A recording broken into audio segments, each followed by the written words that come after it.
اچھا معاملہ یہ ہے ابھی کوئی بھی ڈیولپمنٹ اگر ہوتی ہے نا تو فوری طور پر اس کے بعد ایک دم سے جو ہے خبریں آنی شروع ہو جاتی ہیں. کبھی کہتے ہیں ڈیل ہو گئی, کبھی کہتے ہیں ڈیل ہو رہی, کبھی کہہ رہے ہیں جی یہ جو موجودہ حکومت ہے اس کی جانے کی تیاریاں ہو گئی ہیں, گرینڈ اپوزیشن جو الائنس بن جائے گا اور یہ سارے اکٹھے ہو جائیں گے اور پیپلز پارٹی رائے جدا کر لے گی. یہ کئی دفعہ اس طرح کی کہانیاں سنی ہیں. اب معاملہ یہ ہے کہ ابھی تک کیا آپ سمجھتے ہیں کہ جو نون لیگ یا پیپلز پارٹی ہیں وہ دونوں ایک دوسرے کے لیے لازم و ملزوم ہے اور دونوں ایک دوسرے کی مجبوری ہیں اور دونوں ایک دوسرے کے لیے ضروری ہیں. ان میں کوئی بھی ایک دوسرے کو چھوڑنے کے لیے تیار نہیں اور سارے اس لیے اسی تنخواہ پہ کام کرتے رہیں گے. جہاں تک معاملہ ہے مولانا فضل الرحمان صاحب کا, تو مولانا فضل الرحمان صاحب کے پاس اتنی ہے نہیں کوئی مطلب اگر دیکھا جائے تو پارلیمنٹری اگر حوالے سے ان کی قوت اتنی نہیں ہے کہ وہ کوئی اسمبلی میں یا سینٹ میں کوئی بڑی کوئی تبدیلی لانے میں کامیاب ہو سکتے ہیں. دوسری بات یہ ہے کہ مولانا فضل الرحمان صاحب آپ کو پتہ ہی ہے ہمیشہ کہ وہ میں نہیں سمجھتا کبھی بھی وہ آپٹ کریں گے دانستہ اپوزیشن میں بیٹھنا. وہ صرف یہ ہے کہ اپوزیشن کو اکٹھا کر کے وہ ایک اپنا وزن بڑھانا چاہتے ہیں, سیاسی قاد کارڈ جو ہے وہ اس کو بڑھانا چاہتے ہیں. اس کے علاوہ اور اگر یہ کوئی سمجھ رہا ہے کہ وہ بانی پی ٹی آئی کے لیے کوئی نرمیاں یا رائتیں لے کے آ جائیں گے یا ان کو آ کے کچھ دار میں بٹھا دیں گے یا کوئی نون لیگ اور پیپل پارٹی کی چھٹی کر دیں گے یا یہ سسٹم جو ہے اس کے بعد کوئی مڈ ٹرم الیکشن یا نیا الیکشن یا کوئی نیا جو چیزیں ہیں کوئی ڈیولپمنٹ ہو جائے گی, وہ مجھے نہیں نظر آتا کہ اس طرح کی کوئی چیز دور دور تک بھی کوئی نظر نہیں آ رہا. معاملہ یہ ہے کہ حکومت ہمیشہ جب دیکھتی ہے کہ اب دیکھیں نا جو بھی یہ معاملہ ہوا ہے یہ عدالت کی طرف سے ہوا ہے اور حکومت کی اگر اس میں ڈیل یا ڈیل والی بات ہوتی تو وہ تو اپیلوں میں جا رہی ہے. حکومت کی صورت بھی ان کو ایون کے عدالتی احکامات کی خلاف ورزی پہ یعنی توہین عدالت کا بھی ان کو سامنا کرنا پڑ سکتا ہے, لیکن اس کے باوجود وہ اس کو ان کو بن کے سپریم کورٹ کے کہے ہاسپٹل میں وہ بھیجنے کے لیے تیار نہیں ہے اور وہ اس کے لیے سارے کانسیکوینسز فیس کرنے کے لیے تیار کھڑے ہیں. لیکن اب معاملہ یہ ہے کہ یہ ایک عدالت کی طرف سے ان کو ایک ریلیف ملا ہے اور ریلیف اس لیے ملا تھا, اس میں کوئی سیاسی پہلو نہیں تھا نہ اس میں کوئی رائتی پہلو تھا. اس میں یہ تھا کہ انسانی کوئی بھی اگر شخص سپریم کورٹ میں جائے گا اور اس کی صحت کے حوالے سے مسائل ہوں گے تو یقینی طور پر پاکستان کی ایک بڑی عدالت ہے اور وہ ایک جو ہیومنٹیرین گراؤنڈز ہے اس کے اوپر اور یہ میڈیکل بے شک ایسے ہی. اسد خلیل صاحب ابھی مولانا فضل الرحمان کے حوالے سے آپ نے بات کی تو میرے ذہن میں یہ سوال آیا جو میں آپ سے بھی کرنا چاہوں گی اور پھر بیگ صاحب سے بھی کریں گے کہ سر کیا لگ رہا ہے پاکستان مسلم لیگ نون مولانا فضل الرحمان کو منا کر واپس لے آئے گی؟ جی مجھ سے سوال کیا جی سر آپ سے پہلے کہ اب معاملہ یہ ہے کہ مسلم لیگ نون سے زیادہ میرا خیال ہے وہ قریب ہے زرداری صاحب کے اور باقی نواز شریف صاحب کے بالکل وہ قریب تھے, لیکن شہباز شریف صاحب سے مولانا فضل الرحمان کی اتنی زیادہ کوئی میرا نہیں خیال کوئی انڈرسٹینڈنگ ہے. تو چونکہ نواز شریف صاحب تو بیہائنڈ دا سین بیٹھے ہوئے ہیں تو وہ تو ایکٹیو ہے نہیں, وہ تو اپنے فیملی کے حوالے سے شہباز شریف یا مریم صاحبہ کوئی ہدایات جاری کر سکتے ہیں اور اپنی پارٹی کے اندر ہی ان کی ہدایات چلتی ہیں. لیکن جہاں تک معاملہ ہے کہ وہ اس طرح ایکٹیو نہیں تھے جس طرح ایز اے پرائم منسٹر یا پارٹی کے سربراہ کے طور پر وہ ہوتا ہے. تو دوسری جانب جو ہے آپ یہ میں پھر کہہ رہا ہوں کہ یہ جو ساری چیز ہے نا یہ ایک مطلب وہ کہتے ہیں نا کہ مسلز شو کرنا, پاور اپنی جو ہے اس کو ایک اسٹیبلش یا مرج کرنے کے لیے مولانا صاحب یہ تگ و دو کر رہے ہیں اور یہ اب تگ و دو جو ہے. اب دوسری بات یہ ہے کہ پی ٹی آئی کا ایک مزاج ہے کہ وہ کسی کے ساتھ نہیں بیٹھنے کے لیے تیار, نہ وہ نون لیگ کے ساتھ بیٹھنے کے لیے تیار ہے, نہ پیپلز پارٹی کے ساتھ بیٹھنے کے لیے تیار ہے اور نہ ہی وہ مولانا فضل الرحمان صاحب کے لیے ساتھ بیٹھنے میں تیار ہوں گی اور نہ ہی مولانا صاحب ان کے ساتھ بیٹھنے کے لیے کبھی بھی سنجیدہ ہوں گے, نہ ان کا کوئی انتخابی اتحاد ہو سکتا ہے اور نہ ہی کوئی حکومتی, تو وہ تو بڑی دور کی ایک بات ہے. تو معاملہ یہ ہے کہ آپ دیکھیں نا کہ پی ٹی آئی کے حوالے سے پیپلز پارٹی کی اوپن یہ چیز اعتراف موجود ہے اس چیز کا کہ ہم نے پی ٹی آئی کو حکومت بنانے کے لیے بھرپور طریقے سے کوشش کی, قائل کیا اب یہ الیکشن جو 24 کے بعد, لیکن انہوں نے کیٹاگوریکلی انکار کر دیا. حالانکہ دیکھیں نا کتنی بڑی آفر ہے کہ وہ پیشکش کر رہے تھے, لیکن وہی ورانا ثناءاللہ صاحب بھی کہتے ہیں نون لیگ کے بھی جانب سے بھی پیپلز پارٹی کہ وہ تو کسی کے ساتھ بیٹھنے کے لیے تیار نہیں ہے, ان کا مزاج کے اندر یہ چیز شامل نہیں ہے. اچھا سر یہ جو آپ بات کریں نا ذرا میں ابراہیم بیگ صاحب کی جانب آنا چاہوں گی سر اسی بات پہ. ایک تو مولانا فضل الرحمان کے سٹانس کے حوالے سے ڈسکس کریں گے جیسے کہ اسد خلیل صاحب نے فرمایا. دوسرا سر یہ جو پی ٹی آئی کے حوالے سے بات ہو رہی ہے نا کہ پاکستان تحریک انصاف مذاکرات کرنا ہی نہیں چاہتی, کیا ریزن ہے آپ کی نظر میں؟ کیا وہ چاہتے ہیں کہ پہلے ان کے بانی کی رہائی ہو تبھی معاملات طے پائیں یا پھر وہ واقعی مذاکرات کی میز پر آئیں گے ہی نہیں کبھی؟ اصل میں یہ دیکھیں کہ جو آپ نے مولانا فضل الرحمان صاحب کے بارے میں پوچھا وہ تو موجیں لگ گئی ہیں ان کی. آپ نے پی ٹی آئی کو پیچھے دھکیل دیا جو میجورٹی پارٹی تھی, تو اس کے بعد اپوزیشن میں کون بچتا ہے؟ الٹیمیٹلی ان کو اچکزائی کو لیڈر بنانا پڑا. اچکزائی کی موج لگ گئی, حالانکہ اچکزائی کے پاس کون سی سیٹیں ہیں بھائی, کوئی سیٹیں نہیں ہیں. اس کے بعد مولانا فضل الرحمان صاحب کو ہر صورت جب بھی اپوزیشن کی بات ہوتی ہے تو مولانا فضل الرحمان صاحب موجود ہوتے ہیں, حالانکہ گورنمنٹ کے ساتھ, پیپلز پارٹی کے ساتھ, نون کے ساتھ ان کی بہت زیادہ اور اوپر بھی بہت زیادہ انڈرسٹینڈنگ ہونے کے باوجود وہ ایک گرینڈ الائنس کے لیڈر بھی بن جاتے ہیں. یہ تو دیکھیں چھوٹی چھوٹی پارٹیوں کے لوگ جن کو سیٹیں نہیں ملی, ان کی تو اس وجہ سے عیاشی ہو گئی, تو موجیں لگ گئی ان کے, ان کا نام ہے, روزانہ ٹی وی پہ آ رہے ہیں, باتیں کر رہے ہیں, بیان دے رہے ہیں, میٹنگ کر رہے ہیں. یہی دیکھیں سیاست میں ہوتا کیا ہے, یہی ہلچل ہوتی ہے نا, یہی موومنٹ ہوتی ہے نا کہ ماحول گرم کرنے کے لیے ایکٹیویٹیز کرنا ضروری ہے. ایکٹیویٹیز ان کی بھرپور ہو رہی ہے, اور کچھ نہ ہونے کے باوجود ان کی ورت ہو گئی ہے. اس کی وجہ یہ ہے کہ آپ نے بیسیکلی سیاست کو کمزور کیا ہے, سیاسی پارٹیوں کو کمزور کیا ہے, فیئرنیس کو تھوڑا سا آپ نے انڈرمائن کیا ہے. وہ اگر آپ سیاسی طریقے سے اس کو چلائے تو اس کے بعد تو وہ پارٹیز آپ کے سامنے ہیں, جس طریقے سے ہوگا ایک بات ہو گئی. اور دوسرا یہ ہے, دیکھیں غلطیاں سب سے ہوتی ہے, پی ٹی آئی سے سب سے بڑی غلطی میرے حساب سے یہ ہوئی جب الیکشن ہو گئے تھے, پیپلز پارٹی نے جب آفر کی پی ٹی آئی کو کہ ہم اور آپ مل کے گورنمنٹ بنا لیتے ہیں, دونوں کمپیریٹیولی فیئر طریقے سے الیکشن جیت کے آئے ہوئے تھے. وہ اندرون سندھ سے فیئر طریقے سے الیکشن جیت کے آئے ہوئے تھے, اور باقی جگہوں سے پی ٹی آئی جیت کے آئی ہوئی تھی. اگر آپ ان کی مل کے الائنس بنا کے حکومت بن جاتی تو اس کے بعد آپ کی نمائندہ حکومت ہوتی, جس سے لوگ بھی خوش ہوتے, لوگوں کا اعتماد بھی بڑھتا, اور پھر جو فیئر طریقے سے لوگ الیکشن جیت کے ہیں ان پہ بہت زیادہ ریسپانسبلٹی ہوتی ہے قوم کی, لوگوں کی. یہ انہوں نے میرے حساب سے میں نے اس وقت بھی بہت سارے پروگرام میں یہ کہا تھا, یہ غلط ہے, یہ بلنڈر کیا گیا ہے. اس بلنڈر کے بعد آپ دیکھیں نون کے پاس سیٹیں نہیں تھیں. جب سیٹیں نہیں تھیں تو تھوڑی سی بھی ہوا چلتی ہے تو ان کی ٹانگیں کانپنا شروع ہو جاتی ہے. یہ دیکھیں اس میں کیا تھا, اگر علاج ہو جاتا, ٹھیک ہے آپ کی بات ٹھیک تھی کہ سیکورٹی ایشو تھا تو نقوی صاحب کو اس کو دیکھنا چاہیے تھا. وہ آپ سیکورٹی لیبس افورڈ نہیں کر سکتے, یہ بات ٹھیک ہے,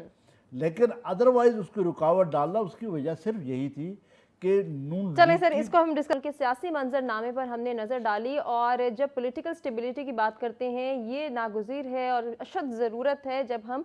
چاہتے ہیں کہ ہماری معیشت بحال ہو اور پاکستان ترقی کرے. معیشت کی بحالی کی جانب آتے ہیں. سر میں ابراہیم بیگ صاحب آپ سے گفتگو کرنا چاہوں گی. ہم نے جب یہ دیکھا کہ ایران امریکہ جنگ ہو رہی ہے اور پاکستان نے کامیاب سفارتکاری کے ذریعے ایک ایم او یو تک بات لے آئے اور تمام تر چیزیں سمودھ ہوتی دکھائی دے تھی, لیکن انفارچونیٹلی بیچ میں پھر امریکہ کی جانب سے جو ایک دوبارہ سے کارروائیوں کا آغاز کیا گیا اور پھر وہی نکات کی وائلیشن کی گئی, وہ ساری چیزیں ہمارے سامنے ہیں. اب امریکہ یہ کہہ رہا ہے کہ ٹارگیٹڈ سینکشنز لگائے جائیں گے, جس سے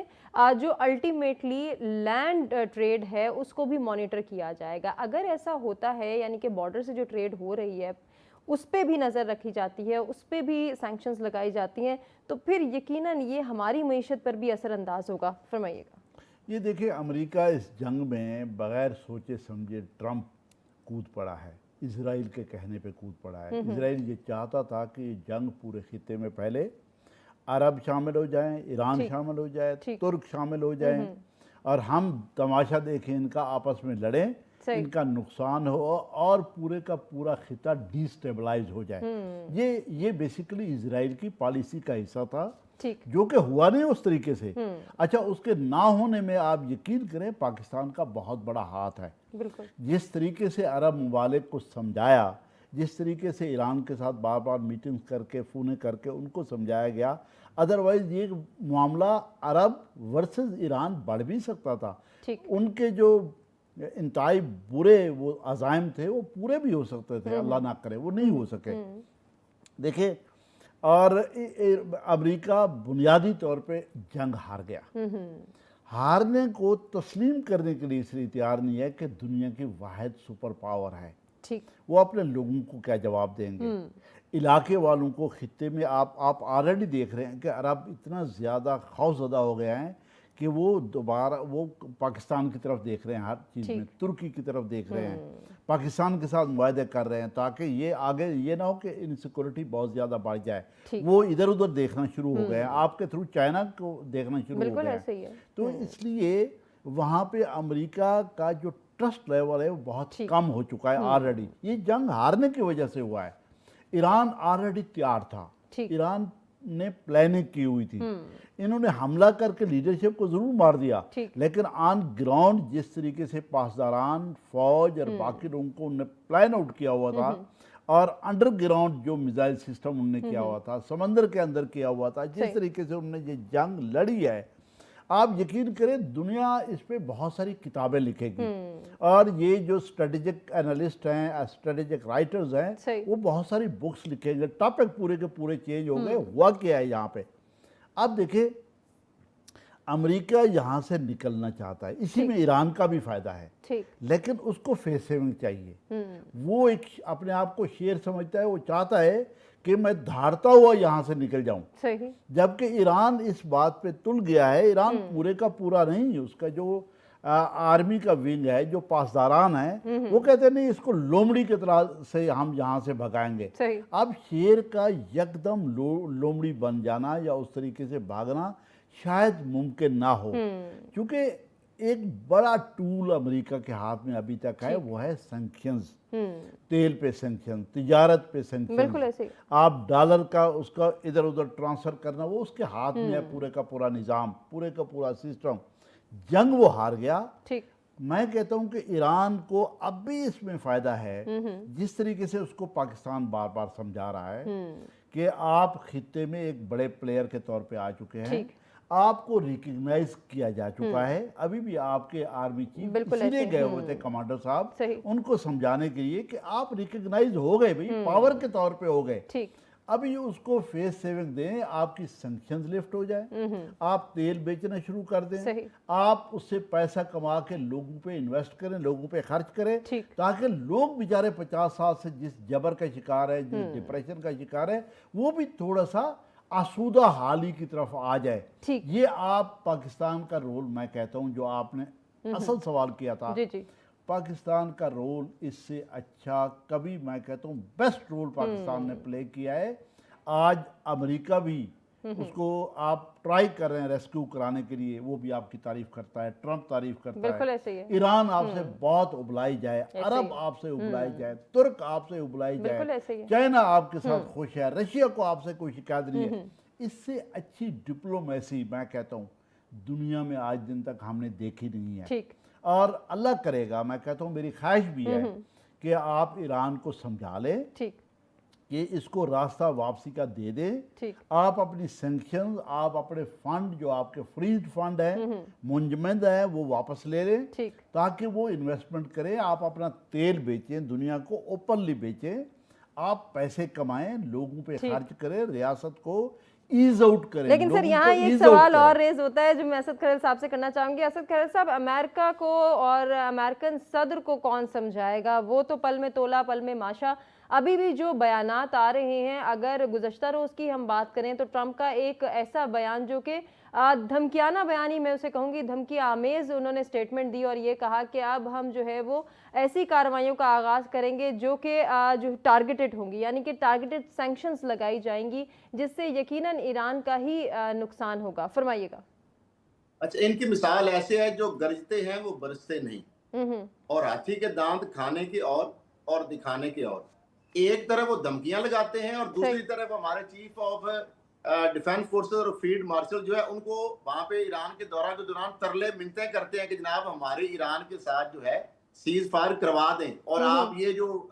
دورہ ہے اس کے اندر ہی آپ جو ہے اس کو کسی طریقے سے بھی کامیاب بنائیں۔ یہ چیز بھی آپ کے سامنے ہے، ان کے مطلب ڈوئل پرسنالٹی یہ بھی آپ کے سامنے۔ پھر اس کا آگے نتیجہ بھی دیکھ لینا کہ آج جو امریکی سفیر سے جو محسن نقوی کی جو وزیر داخلہ جو دورے میں field marshal chief of defence force کے ہمراہ تھے، ان کی جو آن بہاف آف ظاہری بات ہے انہوں نے فیلڈ مارشل جو پیغام دیا یا جو پیش رفت کے حوالے سے جو بڑے ایکسائٹڈ تھی امریکی سفیر، اور ان کی اگر باڈی لینگویج دیکھا جائے تو محسن نقوی صاحب بھی ایسے ہیں جیسے کوئی ٹاسک یا جو ایک چیز بڑی فلفل کر رہے ہیں اور اس کے اندر بڑی مثبت پیش رفت ہوئی ہے. ٹھیک. اور دوسری جانب امریکی ایمبیسڈر کا بس نہیں چل رہا تھا کہ وہاں سے فوراً اٹھ کے وہ جو ہے وہ ٹرمپ انتظامیہ کو بتائیں کہ بہت اہم پیش رفت ہوئی ہے. میری اس حوالے سے بات بھی کچھ ہوئی ہے جو اس میں سورسز جو ساری چیزوں کو قریب سے دیکھ رہے ہیں, ٹھیک. تو ان کا یہ کہنا ہے کہ آلموسٹ جو چیزیں ہیں وہ کافی حد تک فائنل ہو چکی ہیں, لیکن جب تک یہ دونوں ملک اس پر, کیونکہ انپرڈکٹیو تو ہے ڈونلڈ ٹرمپ صاحب, کہ وہ جب تک اس پہ ایگری نہیں ہو جاتے ساری چیزوں پہ, اور ایک دو شاید میں بھی اس پہ کوئی ریزرویشن کی ہو, لیکن موسٹلی چیزیں ڈیسائیڈ ہو گئی ہیں. اور ایران جو ہے ان کی قیادت کی جانب سے کہا گیا ہے کہ یہ چیزیں ہم کرنے کے لیے تیار ہیں, لیکن ان کی گارنٹی جو ڈونلڈ ٹرمپ کی کون دے گا. یہ معاملہ پھنسا ہوا ہے کہ اب معاملہ یہ ہے کہ کافی حد تک چیزیں جو ہے اس کے اندر جو ہے مطلب میں سمجھتا ہوں کہ ڈیولپمنٹ جو ہے پازیٹیو وے میں جا رہے ہیں, اور کسی وقت بھی ایک پازیٹیو خبر جو ہے آ سکتی ہے. تو معاملہ یہ ہے کہ ظاہری بات ہے پاکستان کا, خطے کا, اگر پاکستان کے اس حوالے سے رول دیکھا جائے فورن حوالے سے, اگر خارجی سطح پر, تو پوری دنیا کے اندر پاکستان کا ایک میڈیٹر کا اور ایک ایمبیسڈر آف پیس دنیا کے لیے جو ہے گلوبلی اس کا ایک جو امیج ہے, جس کے بارے میں بھارت ہمیشہ آتنکواد اور دہشت گردی اور پاکستان کے اس طرح چہرہ جو ہے دنیا کے سامنے پیش کرتا تھا. آج پوری دنیا جو ہے اس کے سامنے پاکستان کا پاسپورٹ, پاکستان جو ہے وہ اس حوالے سے امریکن یا باقی دنیا کے لوگ جانتے ہیں کہ یہ ملک جو ہے یہ پیس کا واقعی ریئلی امن کا پیغمبر ہے, امن کا سفیر ہے, اور یہ جو ہے پوری دنیا کو جنگ سے دھکیلنے میں, خطے کو اور دنیا کو جو معاشی کرائسس ہے جنگ کی باعث, اور جو انسانی جانوں کا جو المیہ ہے اس کو روکنے کے لیے کس حد تک یہ سنجیدگی سے یہ کوشش کر رہا ہے. تو یہ ہماری جو قیادت ہے, آپ دیکھیں کہ اگر آج ہماری جو سینئر لیڈرشپ ہے یا ملٹری کی لیڈرشپ ہے, پاکستان کو آج تک شاید اتنی عزت نہیں ملی ہوگی, اور جو اکنامک حوالے سے ہمیں فائدے ملے ہیں, کتنے ارب ڈالر جو ہے, کتنے اربوں ڈالر جو ہے وہ ہمیں آپ دیکھیں جو ہمارا آیا ہے, قرضہ بھی ہمارا اترا ہے, پیسے ہمیں ڈونیشن بھی ملی ہے, اور بہت ساری ایسی چیزیں ہوئی ہیں, تیل ہمیں اس حوالے سے کافی ایگریمنٹ ہوئے ہیں. تو اس سارے جو سینیریو کے اندر میں سمجھوں پاکستان کی اہمیت بھی بڑی ہے, اور ظاہری بات ہے پاکستان بھی سنجیدگی سے کوشش کر رہا ہے تاکہ خطے کے بالکل کوشش کر رہا ہے. اسد خلیل صاحب میرا آپ سے ہی سوال ہوگا سر, ابھی کیونکہ ہم پیس ٹاک کی بات کر رہے ہیں, پیس پروسیس کی بات کریں, سر آپ کی نظر میں امریکہ اور ایران کے درمیان پیس ٹاکس یا پیس پروسیس کہاں سٹینڈ کر رہا ہے؟ دیکھیں پیس پروسیس آلموسٹ اس کے اندر جو ہے امریکہ صرف فیسنگ میں چاہتا ہے. ڈونلڈ ٹرمپ جو ہے اس نے بڑی بڑی چھوڑی تھی, لیکن کسی ایک بات پہ بھی وہ پیرا نہیں دے سکا. کبھی اس نے کہا تھا کہ میں اپنائے ہرمز جو ہے اس پر کنٹرول کر لوں گا, اس میں ناکام ہو گیا. پھر اس نے کہا میں ایران کو تباہ کر دوں گا, وہ ختم ہوگی بات. پھر اس نے کہا میں رجیم چینج کر کے تو اپنی حکومت لے آؤں گا, وہ بھی الٹا اس سے زیادہ پہلے سے سر اب وہ کہہ رہے ہیں کہ فیصلہ کن اقتصادی پابندیوں کا سامنا کرنا پڑے گا ایران کو. وہ تو پہلے ہی ایران کر رہے ہیں. ایران کو کون سی پہلے ان کے اوپر تو سینکشن جو ہے کئی دہائیوں سے لگی ہوئی ہیں, اس کے باوجود اس نے دنیا کے جو طاقتور ترین ہے, جو سب سے بڑے اپنے آپ کو دنیا کے طاقتور ملک کہتے ہیں, ان کو اس نے ناکو چنے چبوا کے رکھ دیے. اتنی دہائیوں سے پابندیوں کے باوجود وہ سروائیو کر رہا ہے. تو آپ 2-4 اور پابندیاں لگا کے یا اور جو 10 دن تک پابندیاں لگا. اچھا, کیونکہ پابندیوں کے حوالے سے بات ہو رہی ہے, اسد خلیل صاحب اسی بات کو کنٹینیو کریں گے. ابراہیم بیگ صاحب آپ کو کیا لگ رہا ہے یہ جو ٹارگیٹڈ سینکشنز کی بات ہو رہی ہیں, فیصلہ کن اقتصادی پابندیوں کا ٹرمینالوجی یوز کر رہے ہیں ٹرمپ صاحب, ان پابندیوں کا کیا جو ہے وہ اثر انداز ہوں گی ایران پہ, اور ان میں کیا جو ہے وہ چینجنگ ہو سکتے ہیں ان پابندیوں سے جو آلریڈی ایران فیس کر رہا ہے اتنے عرصوں سے؟ یہ دیکھیں ایران کی جو سول قیادت ہے اور پاسداران ہے, ان کے ظاہر ہے ان کی سوچ میں فرق ہے. میں کہتا ہوں کہ آج بھی ایران کو چاہیے, اگر وہ خطے کا خیر خواہ ہے, اپنے لوگوں کا خیر خواہ ہے, پورے مڈل ایسٹ کا خیر خواہ ہے, اسرائیل کا دشمن ہے, اسرائیل کی جو ایکسپینشنز کے عزائم ہیں گندے ان کے خلاف ہیں, تو دیکھیں جو بنیاد پاکستان, سعودی عرب, ترکی نے رکھ دی ہے کہ وہاں پہ ایک ڈیفنس ایگریمنٹ ہو گیا, 3 ملک اکٹھے ہو گئے, بڑے ممالک ہیں نیوکلیئر پاور سمیت, ایران کو چاہیے کہ تھوڑا بہت ریسکیو اس کو جانے دیں. امریکہ یہاں سے بھاگ جائے گا, الٹیمیٹلی اس نے یہ اڈے بھی ختم کرنے ہیں, اور اس ڈیفنس پیکٹ کا حصہ ایران بن جائے. جب آپ ڈیفنس پیکٹ سر لیکن اگر ابھی حصہ بنتے, معذرت کے ساتھ میں آپ کو انٹرپٹ کر رہی ہوں, لیکن اوورآل جو ایک امپریشن جا سکتا ہے وہ یہ بھی تو ہے کہ تمام تر ممالک امریکہ کے خلاف ہیں. ابھی جب تک معاملہ سارٹ آؤٹ نہیں ہوتا, کسی جانب یہ دونوں ممالک بیٹھتے نہیں ہیں, مذاکرات کامیاب نہیں ہوتے, تب تک میرا نہیں خیال کہ کوئی بھی اور فریق بن سکتا ہے یہ مکہ پیکٹ کا حصہ. میرا یہ خیال ہے کہ شروع میں پلاننگ یہ تھی کہ ایران کے ساتھ پاکستان سیٹلمنٹ کرا دے گا, قطر بعد میں شامل ہو گیا. جب یہ سیٹلمنٹ ہو جائے گی, یہ جو سعودی عرب, ٹرک اور پاکستان اکٹھے ہو رہے ہیں, ایران اس کا حصہ بنے گا, مصر اس کا حصہ بنے گا, قطر اس کا حصہ بنے گا. دیکھیں جو وہاں پہ ایران ورسز عرب ایک عرصے سے آپس میں پراکسیز کی وجہ سے لڑائی تھی, وہ بھی ختم ہو جائے گی. آپس میں وہ اکٹھے بیٹھ جائیں گے, اپنا ڈیفنس کامن بنا لیں گے, وہ دشمن کو آنکھیں دکھانے کے قابل ہو جائیں گے تاکہ وہ آگے نہ بڑھے, فلسطین کی فیور کر سکیں گے, آپ کی ایک سٹرنتھ بن جائے گی. وہ اسی صورت میں بن سکتی ہے کہ اسی سٹیج پہ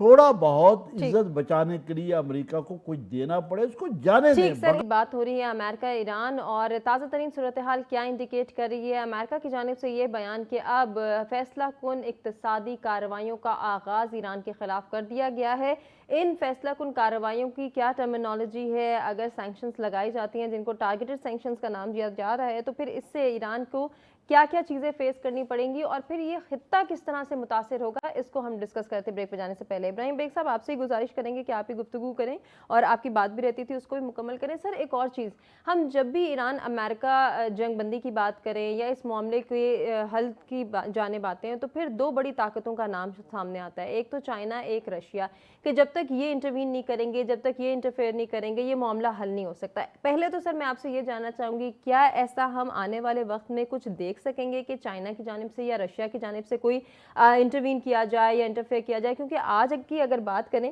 تو چائنا کی جانب سے ایک بیان ضرور آیا ہے جس میں ترجمان چینی وزارت خارجہ کہتے ہیں کہ ایران کے ساتھ چین کا تعاون بین الاقوامی قانون کے مطابق ہے, اور ایران پر عائد نئی امریکی پابندیوں سے ایران کے ساتھ چینی تجارت میں رکاوٹ نہیں ہونی چاہیے. اس کو آپ کیسے دیکھ رہے ہیں؟ یہ کوئی تھریٹ ہے, یہ کوئی انڈیکیشن ہے, یا یہ لاسٹ وارننگ ہے امریکہ کو؟ دیکھیں بات یہ ہے کہ چائنا اور رشیا تو ڈائریکٹ انوالو نہیں ہوں گے. آپ دیکھ رہے ہیں کہ رشیا الجھا ہوا ہے ایک بڑی جنگ میں, اور اس کو بہت زیادہ اس کے نقصانات ہو رہے ہیں. جو رشیا نے سوچا تھا وہ ہو نہیں سکا, وہ الجھ گیا, اس کا پیسہ بے پناہ خرچ ہو رہا ہے, بندے مر رہے ہیں, نقصان ہو رہا ہے. دنیا دیکھ رہی ہے کہ یوکرین کی ظاہر رشیا کے مقابلے میں کوئی حیثیت نہیں ہے, تو اس کے باوجود وہ اس کے ساتھ جنگ جاری رکھے, گو کہ اس کو یورپ اور باقی سپورٹ کر رہے, ایون دن اس کا فزیکلی الجھے رہنا رشیا کے ساتھ رشیا کے لیے ایک بہت بڑا مسئلہ ہے. اس لیے اس کا تو کوئی چانس نہیں ہے کہ وہ یہاں آ کے انٹرفیئر کرے. اب دیکھیں چائنا کی پالیسی نہیں ہے انٹرفیئر کرنے کی. چائنا کو کہا گیا, ٹرمپ نے خود کہا تھا کہ آپ ہماری ہیلپ کریں, آپ مذاکرات کا حصہ بنیں, آپ ایران سے بات کریں. اس پہ بھی میرے خیال میں ہم نے جو اس وقت دیکھا تھا اور سوچا تھا کہ چائنا نے اس کی معذرت کر لی تھی. گو کہ چائنا کی انپٹ بالکل شامل ہے. جب پاکستان مذاکرات کرتا ہے ایران کے ساتھ, امریکہ کے ساتھ, ہر جگہ پہ, تو پاکستان ہر صورت, چائنا اس کا ایک بڑا اسٹریٹجک پارٹنر ہے, فرینڈ ہے, تو اس کو وہ اعتماد میں لیتا ہے, اس سے مشورہ کرتا ہے, اس سے بات کرتا ہے, اس کو ہر صورت اس کے بغیر وہ بات چیت آگے نہیں بڑھا. رشیا کی جانب سے بھی سر جب بھی بیانات کا سلسلہ آیا تو انہوں نے یہی کہا کہ ہم ساتھ ہیں, ہم مددگار کے طور پر ساتھ ہیں, لیکن ہم ڈائریکٹ حصہ نہیں بنیں گے اس جنگ کا. یہی میں کہہ رہا ہوں. ابھی دیکھیں, ابھی جو آپ نے بیان دیا ہے, آپ نے پوچھا ہے کہ بیان آیا ہے چائنا کا, بالکل آیا ہے. اس لیے آیا ہے جب آپ ایک بڑے پیمانے پہ سینکشن دوبارہ لگانا چاہ رہے ہیں, اور ان کمپنیز پہ بھی جو اس کے ساتھ بزنس کریں گی, تو تیل کا سب سے بڑا بزنس تو چائنا کے ساتھ ہے, ایران کا. 80 to 90% ریکوائرمنٹ چائنا کی ایران کے تیل کے ساتھ پوری ہوتی ہے. جب آپ اس طرح کی سینکشن لگائیں گے کہ یہ تیل جو بزنس کر رہا ہوگا, جو لے رہا ہوگا, اس کے خلاف بھی آپ سینکشن لگائیں گے, تو چائنا کو ظاہر ہے ڈائریکٹ نقصان ہے. گو کہ میں سمجھتا ہوں کہ اس کو پاسبل نہیں ہوگا امریکہ کے لیے وہ سینکشن لگائے, ایران کے خلاف جائے, یا لمبے بنیادی طور پہ وہ تھریٹ کر رہا ہے کہ ایران ٹرمز اینڈ کنڈیشن پہ آ جائے, ہمیں ریسکیو کر دے, یہ جنگ ختم ہو جائے. میں اب بھی دوبارہ ریپیٹ کروں گا, دیکھیں جہاں آپ صرف اس پہ پریشان ہوتے ہیں کہ ایران کہ امریکہ کی عزت بچ جائے گی, بھئی امریکہ کی تھوڑی بہت اگر عزت آپ کی وجہ سے بچ جائے گی تو دنیا جہان اس کو دیکھ رہی ہے, لیکن آپ کو کتنا ریلیف ملے گا ایران کے طور پہ,